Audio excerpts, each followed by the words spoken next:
Hello, everyone. Welcome to Know the Faith, Defend the Faith. My name is William Hemsworth. It is great to be back with you for today's episode. I'm excited to have my guest, Dr. Kenneth Howell. He taught a wide variety of subjects in American universities for 30 years before becoming president of the Pontifical Studies Foundation and academic director of the Eucharist Project.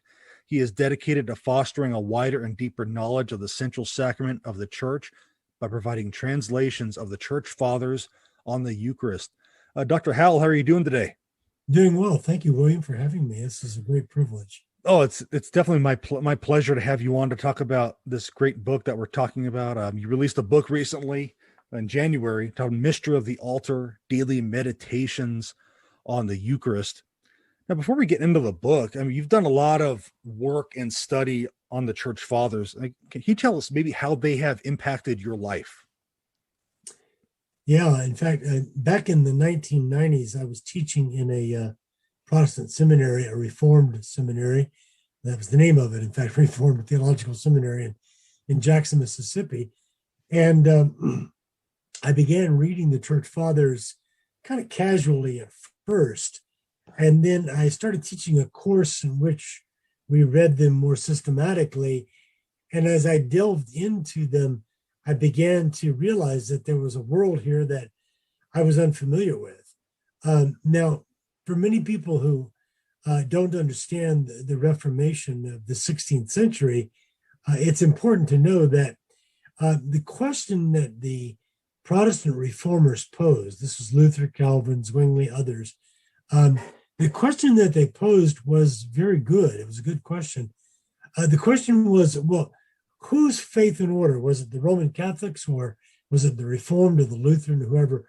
Whose faith, meaning their doctrine, and their order, their church life, whose faith and order best reflects that of the ancient church? And I remember wrestling with this question when I myself was studying theology in seminary, and of course came away very convinced that it was the Calvinist or Reformed that had the best answer to that. But the more that I began reading the Church Fathers, I began to question that. And I began to ask, maybe these other traditions have something to say. I always loved languages. So I began to translate them myself from Greek and Latin. And again, the more deeply I involved myself in that process, I began to realize that the reformers had asked the right question, but given the wrong answer. The answer really is that the Roman Catholic Church today preserves that ancient form of Christianity better than any other form, perhaps except maybe the Orthodox, but that's not a question of right and wrong. That's a question of Right. East and West, right? Right. And so the more that I did this, it really began to make me question, well, maybe what I've been believing really isn't Christianity or the best form of Christianity. And that sent me on about a 6-year journey to reading, particularly about the Eucharist. And as I did that, I finally, after 6 years, decided I can't wait any longer. I have to become a Catholic. So that's why I became a Catholic. In fact, tomorrow, June the 1st, is my 25th anniversary of becoming a Catholic. Oh, wow. Happy anniversary. That's awesome. That's great. Like I said, you've done a lot of work translating the Church Fathers. You've written commentaries on them, such as Clement of Rome, Ignatius of Antioch, and my patron, Polycarp. And I guess what brought about Mystery of the Altar, and why is now the right time to bring it to the world? Well, the Mystery of the Altar book that we just came out with, my friend Joseph Crownwood and I, it was kind of funny how this came about. I had been translating many of these passages that you'll see in the back that I translated from the Church Fathers. And I was doing that for about 10 years or more, and wasn't quite sure where this was all going to go. And then I met Joseph when we were teaching together at the same institution. And it turns out that he was working on something very similar. In fact, exactly the same thing, except he was working on modern authors and I was working on ancient authors. So we decided that we would collaborate and bring this and work on the medieval authors. And and offer a book that would be historically oriented in the sense that their readings here, since there are 365 of them, one for every day of the year, these readings cover the 20 centuries of the church from the 2nd to the 21st. So these are saints or theologians or mystics that some of them recognized as saints, some of them not necessarily, but they've all contributed to a growing sense of love for Jesus Christ in the Eucharist. And that's the thing we've tried to highlight here, is that these saints show us, as any good Christian should, what it means to love Jesus Christ.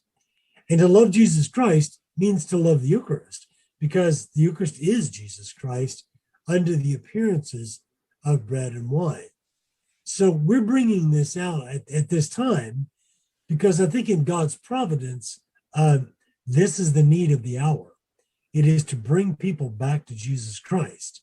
I think that most of us, especially people that are, my age or close to my age, realize the way in which Christianity has been assaulted within our culture, or if not assaulted, at least ignored completely by many people. And secular people, that is people that don't think of God or religion or anything, they're not even aware of what they're missing and what they don't know. They don't know, as the saying goes, they don't know what they don't know. And our job as Christians, as Catholics, is to bring them to the fullness of Jesus Christ so that they can live this full and rich life. Remember, Jesus said, I've come that they might have life and have it more abundantly. Amen. Well, we want to bring that abundant life to people, and that abundant life is in the Eucharist. And that's what these readings are designed to complement, to show people the beauty of Jesus in the Holy Eucharist. Right. And I do think your book does that. Now, do you think, as like Catholics as a whole, do you think we've lost our sense of awe when it comes to the Eucharist? Oh, absolutely. I mean, I can't judge another person's heart, but Sure. Just from the way that oftentimes masses, or before mass and after mass, is conducted within a particular parish, you just get a sense that people are taking this much too casually, as if it's an everyday affair. Well, we're going to church because we always go to church on Sunday, and no big deal. But I like to go back to something. I'm just about ready to finish a second book on the Eucharist. Okay. This one is a larger book, a more academic book, but it's on St. John Chrysostom. Now, this is just an example. St. John Chrysostom calls the altar, or the table, as they like to say in the East, the table of Christ, the altar, he calls this awe-inspiring. But the Greek word that he uses is the word friktos, or frikodes. And this is a word that can mean fearful. It can mean, to inspire dread, right? When used in a negative context. But used in a positive context, it means that it must do what you just said, namely, inspire this awe in us, that what we're about to do is to receive the King of heaven and earth into our very souls. And St. John Chrysostom says this is because of the enormous love of God for humanity. And you know what the word for love of humanity is in Greek? It's philanthropia. It's a word everybody recognizes, right? Philanthropy, right. But not like a Bill Gates philanthropy, or a Warren Buffett. It's a true love for the human race. And this is what God has. And he gives us the Eucharist as something to inspire us, to make us have this sense of awe that we are in the presence of God. So yeah, we need to work more toward that friktos, that awe inspiration that we need when we come to the Eucharist. Great. How can your book is broken up into daily meditations, of course, but how can someone use your book to help gain that the friktos back? Yeah, that's a great question. Well, I think, obviously and any day of the year, a person could jump in and could start reading every day. Now, I do think, however, that a person can't read 1 or 2 days and really begin to profit. This is like being fed in your stomach. If let's say you were going to change your diet and you were trying to get rid of something bad in your system and put something good in there. Well, it takes time, right? It doesn't happen just overnight by eating one meal in one day. It takes time to filter the bad out and to get the good in. Well, in the same way, in our souls, meditating upon the Eucharist requires that we stay with this for a good while. The other thing is that in the back of the book, there are two appendices. There's the end notes, and that shows where we got the quotations from that we took from these great saints. But before that, there's an author and source index. And this is the readings, but now arranged according to the author. And so if a person, for example, wanted to follow up on one of the authors that we quote from more than maybe another, like St. Augustine, well, we must have, almost 10 quotations from St. Augustine. And we have, another 10 from St. John Chrysostom, because of all the church fathers, they wrote more about the Eucharist than any other.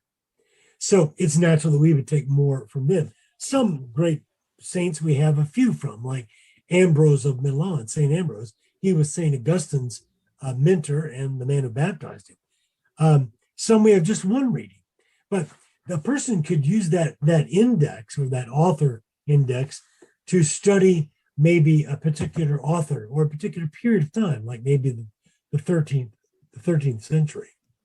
What I'm hoping is that through that means, people will get a realization that what they believe as Catholic Christians is not something dreamed up recently, not something dreamed up by ourselves.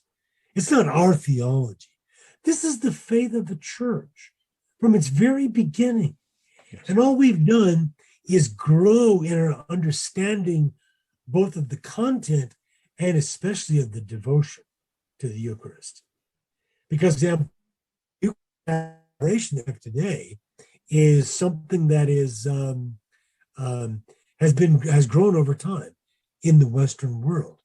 And in the Eastern Greek-speaking part of the church, it's grown in a different way, but nevertheless, it's very clear that the liturgy of the church, the Mass, the liturgy, is the very center of a Catholic's life, and that because the Eucharist is the center. And the Eucharist is the center because Jesus Christ is the center of life. I remember thinking when I was a non-Catholic that Jesus Christ was obscured by Catholics. You got Mary and all these saints, and you got all these statues and everything, and all of this kind of obscures the central person of Jesus Christ. But once you step inside the church, you begin to realize the reason they have that crucifix up there is to focus our attention on Jesus Christ. That's what the faith is really all about. Right. Yeah, Jesus is right at the center of everything. Yeah, absolutely. Now, Dr. Howell, in the introduction of your book, you just spoke about the Western Fathers, the Eastern Fathers, but in the introduction, you talked about some of the difference in language. Can you kind of give us a brief introduction to that? Yeah, that's a great thing. I think you'll find that, and this is because of both a slightly different theological orientation, but more just because of culture. In the Greek-speaking part of the church, which was, Constantinople, Antioch, Alexandria, and Jerusalem, these are the Eastern patriarchs. There's more of a choice of the term table as opposed to altar. Now, they do have the word altar, and they talk about sacrifice. It's certainly there. But it's more often they'll talk about the mystical table. And mystical is a good word, but not in our modern meaning of it. The word mystikos in Greek, which was taken into Latin too, means that there's something that is unseen or hidden beneath the scene, beneath what you can view or visible. Like right now, I'm looking at you, William, on the screen, and I see your face. Okay. Right. But who is William Hemsworth? Are you just that face on the screen? Well, no, you're a person behind that. In other words, you yourself are a mystery. That is, it's mystical because there's something invisible behind the visible. And what the Eastern Fathers clearly show is that they're aware of this reality, that the visible hides the invisible, the material hides the spiritual, the tangible hides that which is intangible, that which is beyond our comprehension. So in the eastern part of the church, I think this idea of entering into the awesome worship of heaven is there. And you see this in St. John Chrysostom. He says, when you worship God in the Eucharist, in the liturgy, you're actually joining with the angels of heaven. And you're singing the same song that they're singing, right? Of praise to God. And this is what heaven really is to join in that praise. And that's what we get just a little foretaste of in the liturgy and in the Eucharist. In the West, I think the word altar is more common for the table. And the word sacrifice is probably a little bit more prominent, especially as you go along in time and get to the Middle Ages. So when we talk about the mystery of the altar, that's both East and West, but it's a little bit more emphasis upon the West. And the idea of sacrifice is really crucial because, let's say, prior to the Second Vatican Council, maybe from the time of the Council of Trent in the 16th century to the time of the Second Vatican Council, the idea of the Mass as sacrifice was front and center in people's minds. Right? Whereas now it's a little bit more focused on communion. Then it was focused more on sacrifice. So you see that difference as well. But also, if I may, emphasize that there's a lot of commonality here too. Yeah. Right? And that the reason that God gave us the liturgy in its different forms, East and West, that the reason he gave us that is to do what's highlighted in that story so beautifully. You remember in Mark chapter 5, the woman who comes and she's had a hemorrhage for 12 years. Mm-hmm. Now just imagine that, my wife went through menopause and so forth. And, I almost could believe that was real, that she was bleeding for 12 years. And here she was desperate. It says in one of the Gospels, she spent all of her living on trying to get better. Right. And then she comes and does what? She does nothing more than touch the hem of Jesus' garment. And suddenly she's healed. That's why God gave us the Eucharist, is to heal us of our sins, to heal us of our sinful tendencies, so that we can enter into that joy of heaven that we begin in worship. Yeah, definitely. Amen. Now, Dr. Howell, the book is arranged in daily meditations. Like you said, has saints from the 2nd century all the way through the 20th century. In regard to the church calendar, was there any challenges with matching any of the quotations with the meditation? Yeah, there sure was. And today is a good example where today is the blessed, the feast of the visitation of the Blessed Virgin Mary. But it's also because there's multiple saints on each day. It's also the memorial of Saint Camilla Battista de Verano from Italy. And there's a beautiful meditation for today on that particular, from that particular saint, because it was a little bit difficult to find a meditation that would exactly be fit for the Blessed Virgin Mary, even though that's a higher feast, and that's what we're celebrating today. But on the other hand, tomorrow is the memorial of St. Justin Martyr. And St. Justin Martyr was that great mid-2nd century saint whose story we know about from the dialogue of Trypho the Jew. And he lived, as I say, in the mid-2nd century. He wrote this first apology, and we quote from that tomorrow, and that's his feast day. So some days it fitted perfectly, and other days, well, maybe didn't. So we did the best that we could, but it does follow the Western Church calendar as best that we could do that. So that, and one of the reasons we did that is not only because we want people to live with the church, but I'm hoping, William, that we can put this in the hands of every English-speaking priest in the world, so that when they when they read their daily office, and they read the office of readings, the biblical and the non-biblical, Right. which sometimes comes from a church father, right? That they can also pick this up and complement what they're reading so that it will nourish their own faith. I am convinced that the more that we can see the faith of our priests nourished deeply on the Eucharist, the more effective they will become as priests. Now, just to remind ourselves, the reality of the Eucharist doesn't depend upon the holiness of the priest. Yes, right. That's what the church learned in the Donatist controversy, right? But that doesn't mean that the priest is irrelevant. No, in fact, his own pursuit of holiness can be a great, you might say, human spur, a stimulant to bring people into a deeper faith. So part of my hope, our hope, is that this will nourish the faith of priests so that they can become a truly better instruments of God in bringing people to the faith. Well, it's like the ripple effect. The stronger their faith is, it goes to the parishioners, and the parishioners take it to the world, and it's a whole ripple effect that goes all across. That's true. So, what feedback have you received on the book so far? Well, we've been very pleased with what we've had. It's still, in the very early stages of reading it or of sending it out and getting people to see it.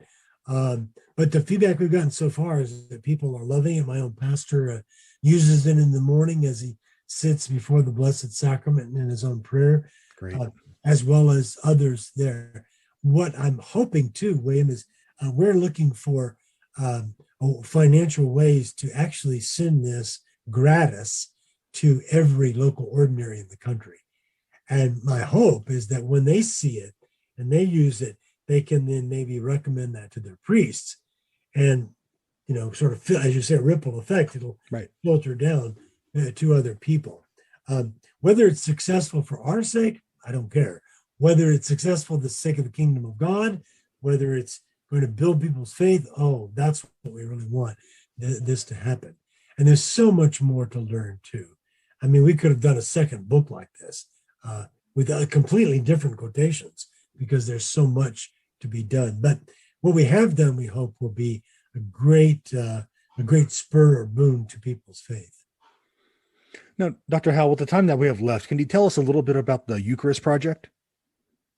Oh, yeah. Well, this is really part of that. Just very quickly, about 20 years ago, I was interviewing for a job at a different university. And as I was doing that, I was praying also, Lord, how do you want me to spend the rest of my life? At the time, I was working in the academic discipline known as the history of science. And I really wanted to get back to theology. And the more that I did that, the more I seemed to sense that God was saying to me, no, I want you to forget about your academic career and focus on the Eucharist. Now, I didn't have to leave I didn't leave my academic teaching until about 6 years ago. Mm-hmm. But the point is that God was clearly moving me in a certain direction.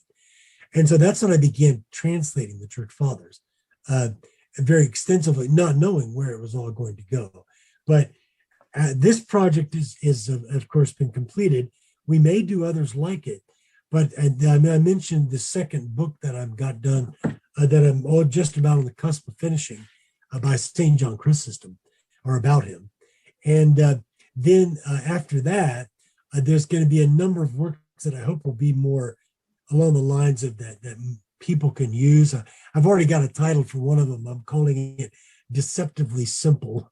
And what it means is, in other words, the Eucharist looks so ordinary, right? Right. It looks so simple, and yet it's so profound, both in meaning and in power. And so I want to do meditations on what does it mean to receive Holy Communion, and why should we do that? But then ultimately, two other things. One is I'm going to write, I hope, God willing, the most comprehensive history on the Eucharist that's ever been written in English. I've spent years researching what has been written. And I'm surprised that there never has been this kind of comprehensive history done. So for the first 8 centuries of the church, I'm going to do this history. And again, I think it'll be probably the largest and most comprehensive history ever done. Now, as a book, it's good, but of course we live in a digital world, right? Right. So the last thing I want to do is to use these church fathers for the first 8 centuries.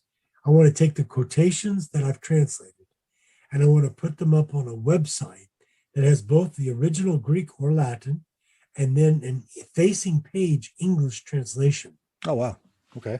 And in other words, people like you, kind of evangelists or, apologists, people, seminarians, priests, they can go right to this website and they can find these quotations without, fumbling through a lot of books, right? They can do that.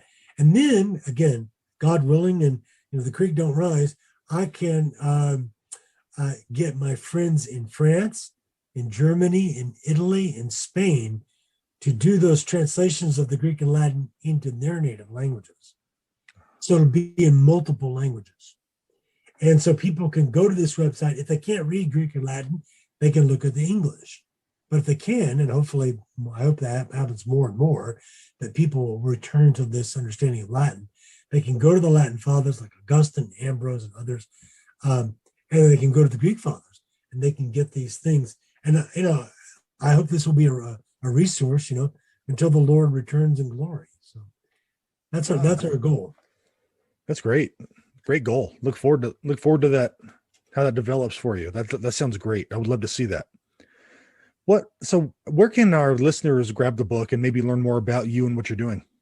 Well, of course, it's on Amazon, but I think Jeff Bezos of Amazon is probably too rich anyway.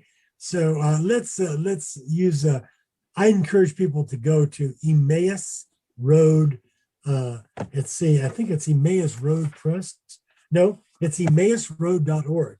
That's capital EMMAUS, capital ROAD.org. That's the publisher. And I have to say that this is the best publisher I've ever worked with. They're the ones that chose this, faux leather cover and the design of it. And they're also fantastic with regard to promoting this book. So Emmaus Road Press is one of my real happy experiences in publishing. And so anyway, people go to Mystery of the Altar, my name, Kenneth Howell, and then Joseph Cronwood, my colleague, and Emmaus Road Press. That's where they can get it. I think it's about $30. Great. Again, that book is Mystery of the Altar, Daily Meditations on the Eucharist. And Dr. Howell, it's been a pleasure talking with you about the Church Fathers and this book. And thanks for all you do. Thank you so much, William, for having me. And God bless you. God bless you. Bye.